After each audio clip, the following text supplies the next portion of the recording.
ನಮಸ್ಕಾರ ಸ್ನೇಹಿತರೆ. ಅಕ್ಕಿ ಪುಟ್ಟು ನೋಡಿರ್ತೀರ, ರಾಗಿ ಪುಟ್ಟು ನೋಡಿರ್ತೀರ, ಆದರೆ ರವಾ ಪುಟ್ಟನ ಹೇಗೆ ಮಾಡೋದಂತ ನನಗೆ ತುಂಬ ಸುಲಭವಾಗಿ ಹಾಗೂ ಅತಿ ಕಡಿಮೆ ಸಮಯದಲ್ಲಿ ತೋರಿಸ್ತಾ ಇದ್ದೀನಿ ಸ್ನೇಹಿತರೆ. ಹಬ್ಬಗಳಲ್ಲಿ ನಿಮಗೆ ಸಕ್ಕರೆ ಪಾಕ, ಬೆಲ್ಲದ ಪಾಕ ಮಾಡಿಕೊಂಡು ಉಂಡೆ ಮಾಡೋಷ್ಟು ಟೈಮ್ ಇಲ್ಲ ಅನ್ನೋರು ಸಿಂಪಲಾಗಿ ಈ ಥರ ಸ್ಟೀಮ್ ಮಾಡಿಕೊಂಡು ನೀವು ಹೆಲ್ದಿಯಾಗಿ ಉಂಡೆನ ಮಾಡ್ಬೋದು. ಮಕ್ಕಳು ಕೂಡ ತುಂಬ ಇಷ್ಟಪಟ್ಟು ತಿಂತಾರೆ. ಸೊ ಬನ್ನಿ ನೋಡೋಣ ಹೇಗೆ ಮಾಡೋದಂತ ನಾನು ನಿಮಗೆ ತೋರಿಸ್ಕೊಡ್ತಾ ಹೋಗ್ತೀನಿ. ಮೊದಲಿಗೆ ನಾನಿಲ್ಲಿ ಒಂದು ಮಿಕ್ಸಿಂಗ್ ಬೌಲ್ಗೆ 1 ಕಪ್ ಆಗುವಷ್ಟು ಸೂಜಿ ರವೆಯನ್ನು ತೊಗೊಂಡಿದ್ದೀನಿ. ಚಿರೋಟಿ ರವೆ ಅಂತಾರಲ್ವ, ಸಣ್ಣ ರವೆ, ಅದನ್ನು ತೊಗೊಂಡಿದ್ದೀನಿ. ಅದಕ್ಕೆ ಈಗ ನಾನು ಸ್ವಲ್ಪ 1/4 ಕಪ್ ಆಗುವಷ್ಟು ಹಾಲನ್ನು ತೊಗೊಂಡಿದ್ದೀನಿ. ನಾನು ಅಷ್ಟು ಹಾಲನ್ನು ಹಾಕಿಲ್ಲ, ಈ ಥರ ಸ್ವಲ್ಪನೇ ಹಾಕ್ಕೊಂಡು ಈ ಥರ ಕಲಿಸ್ಕೊಳ್ತಾ ಇದ್ದೀನಿ. ಹಾಲಿಲ್ಲ ಅನ್ನೋರು ನೀರಿನಿಂದನೂ ಸಹ ನೀವು ಕಲಿಸ್ಕೊಂಡು ರವೆಯನ್ನು ಚೆನ್ನಾಗಿ ನೆನೆಸ್ಕೊಳ್ಬೋದು. ಆದರೆ ಹಾಲನ್ನು ಹಾಕೋದ್ರಿಂದ ನಮ್ಗೆ ಏನಾಗುತ್ತೆ ಅಂದರೆ ರವೆ ಪುಟ್ಟು ತುಂಬಾ ಟೇಸ್ಟಿಯಾಗಿ ಬರುತ್ತೆ.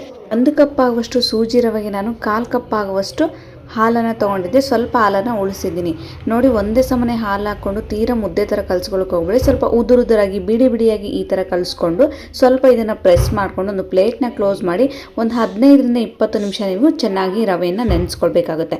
ನಾನು ಯಾವುದೇ ರೀತಿ ಮೊದಲಿಗೆ ರವೆಯನ್ನು ಹುರಿದಿಲ್ಲ ಸ್ನೇಹಿತರೆ, ನಂತರ ಸ್ಟೀಮ್ ಮಾಡ್ಕೊಂಡು ಆ ಪ್ರೊಸೆಸ್ನ ಕಂಟಿನ್ಯೂ ಮಾಡಿದ್ದೀನಿ. ನೋಡಿ ಎಷ್ಟು ಚೆನ್ನಾಗಿ ರವೆ ನೆಂದಿದೆ ಅಂತ. ಸೇಮ್ ನಮಗೆ ಮೈದಾ ಹಿಟ್ಟನ್ನು ನಾದಿಟ್ಟಿರ್ತೀವಲ್ವ, ಅದೇ ಥರ ಕಾಣಿಸಿದೆ. ಅಷ್ಟು ಚೆನ್ನಾಗಿ ನಿಮಗೆ ಟೈಮ್ ಇದ್ದರೆ ಒಂದು 20 ನಿಮಿಷನೂ ಸಹ ನೀವು ನೆನೆಸ್ಕೊಳ್ಬೇಕು. ನೆಕ್ಸ್ಟ್ ನಾನೀಗ ಒಂದು ಸ್ಟೀಮರ್ನ ತೊಗೊಂಡಿದ್ದೀನಿ. ಈ ಥರ ಸ್ಟೀಮರ್ ಪ್ಲೇಟ್ನ ತೊಗೊಂಡು ಅದ್ರ ಮೇಲೆ ಸ್ವಲ್ಪ ಬಿಳಿ ಬಟ್ಟೆ ಅಂದರೆ ಕಾಟನ್ ಲುಂಗಿ ಇರುತ್ತವ, ಪಂಜೆದು ಇರುತ್ತಲ್ವ, ಅಥವಾ ಕರ್ಚೀಪ್ ಆದರೂ ಹಾಕೊಳ್ಬೋದು. ಈ ಥರ ಕಾಟನ್ ಬಿಳಿ ಬಟ್ಟೆ ಮೇಲೆ ನಾನು ನೆನೆಸಿರುವಂತಹ ಈ ಸೂಜಿ ಹಿಟ್ಟನ್ನು ಈಗ ನಿಧಾನವಾಗಿ ಈ ಥರ ಬಿಡಿ ಭಾಗವಾಗಿ ಮಾಡಿಕೊಂಡು ಸ್ಟೀಮರ್ ಮೇಲೆ ಒಂದು ಬಿಳಿ ಬಟ್ಟೆ ಹಾಕಿ ಇಟ್ಕೊಳ್ಬೇಕು. ಈ ಥರ ಸ್ಟೀಮ್ ಮಾಡೋದ್ರಿಂದ ನಮಗೆ ತುಪ್ಪ ಉಳಿತಾಯ ಆಗುತ್ತೆ. ನೀವೇನಾದ್ರು ಎಣ್ಣೆಯಲ್ಲಿ ಡೀಪ್ ಫ್ರೈ ಮಾಡಿ ಎಣ್ಣೆಯಲ್ಲಿ ಫ್ರೈ ಮಾಡಿಕೊಂಡು ಉಂಡೆನ ಕಟ್ಟೋದಾದ್ರೆ ಎಣ್ಣೆ ಕೂಡ ನಮಗೆ ಸೇವ್ ಆಗುತ್ತೆ. ಆ ಕಾರಣಕ್ಕಾಗಿ ನಾನಿವತ್ತು ತುಂಬ ರುಚಿಯಾಗಿ ಈ ಥರ ಸ್ಟೀಮ್ನ ಮಾಡಿಕೊಂಡು ಮಾಡೋದ್ರಿಂದ ನಮಗೆ ಡಿಫ್ರೆಂಟ್ ಟೇಸ್ಟ್ ಕೂಡ ಕೊಡುತ್ತೆ.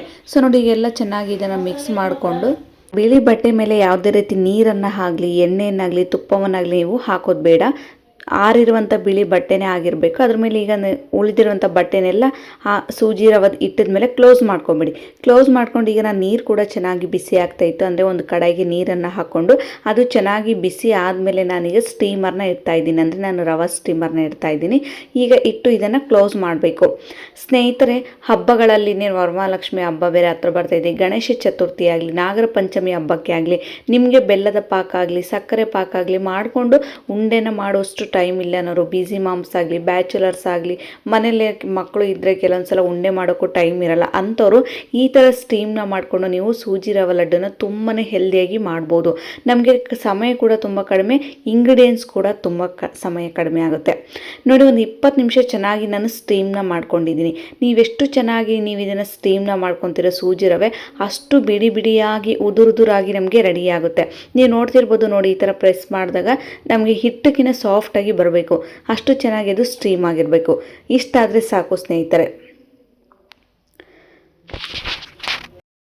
ನಾನು ಸ್ವಲ್ಪ ಡ್ರೈ ಫ್ರೂಟ್ಸ್ ಕಟರ್ಸಿಂದ ಈ ಥರ ಡ್ರೈ ಫ್ರೂಟ್ಸ್ನ ಅಂದರೆ ಗೋಡಂಬಿ ಹಾಗೂ ಬಾದಾಮಿಯನ್ನು ಈ ಥರ ಚಿಕ್ಕದಾಗಿ ತೆಳುವಾಗಿ ಈ ಥರ ಮಿಷಿನಿಂದ ಬ್ಲೇಡಿಂದ ಕಟ್ ಮಾಡ್ಕೊಂಡಿದ್ದೆ. ಈ ಥರ ಹಾಕೋದ್ರಿಂದ ರವೆಗೆ ಎಲ್ಲ ಕಡೆಯೂ ಕೂಡ ನಮಗೆ ಬಾದಾಮಿ ಗೋಡಂಬಿ ಕೂಡ ಸ್ಪ್ರೆಡ್ ಆಗುತ್ತೆ. ಇದೆಲ್ಲ ರವೆ ಎಲ್ಲ ಚೆನ್ನಾಗಿ ಸ್ಟೀಮ್ ಮಾಡ್ಕೊಂಡಾದ್ಮೇಲೆ ಇದು ಕಂಪ್ಲೀಟಾಗಿ ತಣ್ಣಗಾದ್ಮೇಲೆ ನಾನೀಗ ಮಿಕ್ಸಿ ಜಾರ್ಗೆ ಹಾಕ್ಕೊಳ್ತಾ ಇದ್ದೀನಿ. ನೋಡಿ, ನಿಮಗೆ ಎಷ್ಟು ಸಾಧ್ಯ ಆಗುತ್ತೋ ಅಷ್ಟು ಸಣ್ಣದಾಗಿ ನೀವು ರವೆಯನ್ನು ಮಿಕ್ಸಿ ಜಾರ್ಗೆ ಸಣ್ಣದಾಗಿ ಮಾಡ್ಕೊಂಡು ಬನ್ನಿ.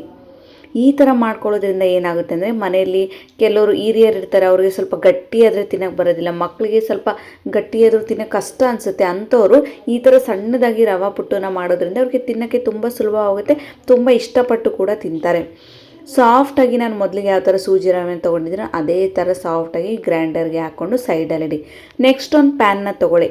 ನಾನು ಹೇಳಿದ್ನಲ್ಲ ಮೊದಲಿಗೆ ನಾನು ಯಾವುದೇ ರೀತಿ ರವೆಯನ್ನು ಹುರಿದು ಸ್ಟೀಮ್ನ ಮಾಡಿಲ್ಲ, ನೆನೆ ಇಟ್ಟಿಲ್ಲ. ಈ ಥರ ರವೆ ಎಲ್ಲ ಮೊದಲಿಗೆ ನಾನು ನೆನೆಸಿಟ್ಟು ಸ್ಟೀಮ್ ಮಾಡ್ಕೊಂಡಾದ್ಮೇಲೆ ರವೆಯನ್ನು ಹುರ್ಕೊಳ್ತಾ ಇದ್ದೀನಿ. 1-2 ಟೇಬಲ್ ಸ್ಪೂನ್ ಆಗುವಷ್ಟು ತುಪ್ಪವನ್ನು ಹಾಕಿ ನಾವೇನು ಸ್ಟೀಮ್ ಮಾಡಿ ಮಿಕ್ಸಿ ಜಾರ್ಗೆ ಹಾಕ್ಕೊಂಡಿರ್ತೀವಲ್ವ ಈ ರವೆ ಪುಟ್ಟನ್ನ, ಈಗ ಇದಕ್ಕೆ ತುಪ್ಪದಲ್ಲಿ ಹಾಕ್ಕೊಂಡು ಚೆನ್ನಾಗಿ ಫ್ಲೇವರ್ ಬರೋ ತನಕ ಒಂದು ಸ್ವಲ್ಪ ಕಲರ್ ಚೇಂಜ್ ಆಗೋ ತನಕ ಈ ರವೆಯನ್ನು ಚೆನ್ನಾಗಿ ನೀವು ತುಪ್ಪದಲ್ಲಿ ಹುರಿದುಕೊಳ್ಬೇಕಾಗುತ್ತೆ.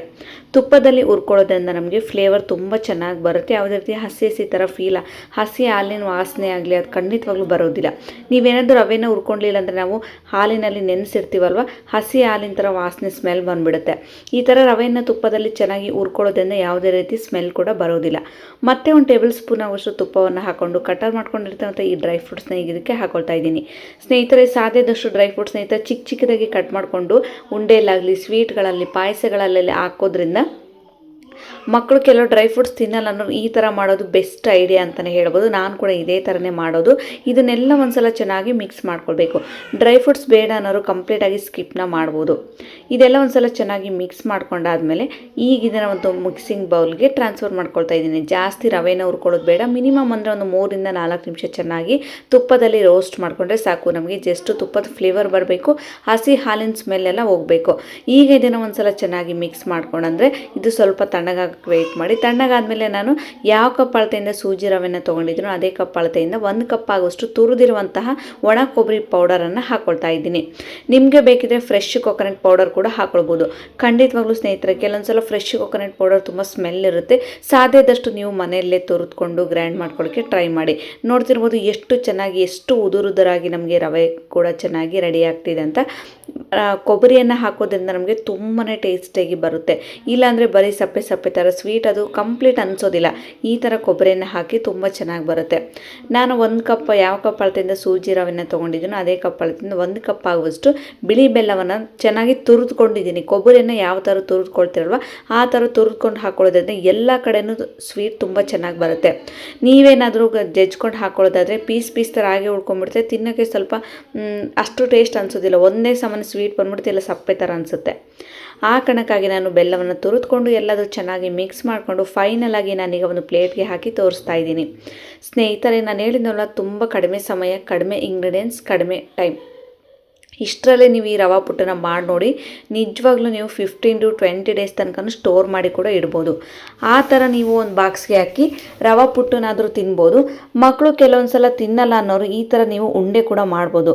ಯಾವುದೇ ರೀತಿ ನಾನು ಬೆಲ್ಲದ ಪಾಕನೂ ಮಾಡಿಲ್ಲ, ಸಕ್ಕರೆ ಪಾಕನೂ ಮಾಡಿಲ್ಲ, ಜಾಸ್ತಿ ತುಪ್ಪನೂ ಹಾಕಿಲ್ಲ. ಈ ಥರ ತುಂಬ ಸಿಂಪಲಾಗಿ ನೀವು ಉಂಡೆನ ಕಟ್ಬೋದು. ನಾನು ನೋಡ್ತಿದ್ದೀನಲ್ವ, ನಾನು ಎಕ್ಸ್ಟ್ರಾ ತುಪ್ಪ ಕೂಡ ಹಾಕಿಲ್ಲ, ಪಾಕ ಕೂಡ ಮಾಡ್ಕೊಂಡಿಲ್ಲ. ರವೆ ಪುಟ್ಟನ್ನು ತಿನ್ನೋಕ್ಕಾಗಲ್ಲ ಅನ್ನೋರು ಈ ಥರ ರವೆಯಿಂದ ಉಂಡೆ ಕೂಡ ಮಾಡ್ಕೊಳ್ಬೋದು. ಪಂಚಮಿ ಹಬ್ಬಕ್ಕೆ ನಮಗೆ ತುಂಬ ಹೆಲ್ದಿಯಾಗಿ ಉಂಡೆ ಕೂಡ ರೆಡಿಯಾಗುತ್ತೆ.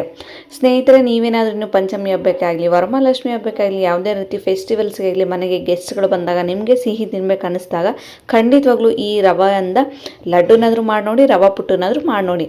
ನೀವೇನಾದರೂ ಟ್ರೈ ಮಾಡಿದರೆ ಖಂಡಿತವಾಗ್ಲೂ ನನಗೆ ಕಾಮೆಂಟ್ಸ್ ಮೂಲಕ ತಿಳಿಸೋದನ್ನು ಮಾತ್ರ ಮರಿಬೇಡಿ. ಸಿಗೋಣ ಮತ್ತೆ ಮುಂದಿನ ವೀಡಿಯೋದಲ್ಲಿ. ಧನ್ಯವಾದಗಳು ಸ್ನೇಹಿತರೆ.